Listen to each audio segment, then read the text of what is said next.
गुप्त नवरात्रि कथा।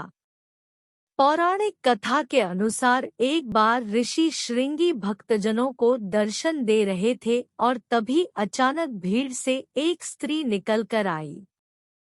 वह स्त्री ने करबद्ध होकर ऋषि श्रृंगी से बोली कि मेरे पति दुर्व्यसनों से सदा घिरे रहते हैं, जिस कारण मैं कोई पूजा पाठ नहीं कर पाती, ना ही धर्म और भक्ति से जुड़ा कोई कार्य कर पाती।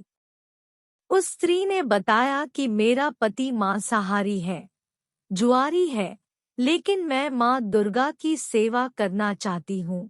उनकी भक्ति साधना से अपने और परिवार के जीवन को सफल बनाना चाहती हूँ। ऋषि श्रृंगी महिला के भक्तिभाव से बहुत प्रभावित हुए और उन्होंने उस स्त्री को आदरपूर्वक उपाय बताते हुए कहा कि वासंतिक और शारदीय नवरात्रों से तो आम जनमानस परिचित है, लेकिन इसके अतिरिक्त 2 नवरात्रि और भी होते हैं, जिन्हें गुप्त नवरात्रि कहा जाता है।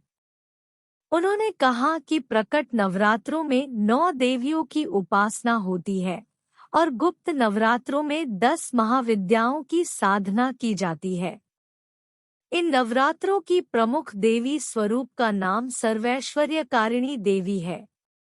यदि इन गुप्त नवरात्रि में कोई भी भक्त माता दुर्गा की पूजा साधना करता है, तो मां उसके जीवन को सफल कर देती है।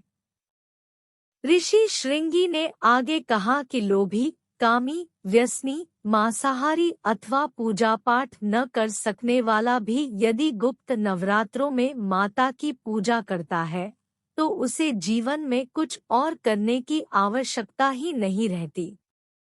उस स्त्री ने ऋषि श्रृंगी के वचनों पर पूर्ण श्रद्धा करते हुए गुप्त नवरात्रि की पूजा की। मां उस पर प्रसन्न हुई और उस स्त्री के जीवन में परिवर्तन आने लगा। उसके घर में सुख शांति आ गई और पति भी गलत रास्ते से सही रास्ते पर आ गया। माता रानी को कोटि कोटि प्रणाम। माता रानी सभी के जीवन में खुशियां लेकर आए।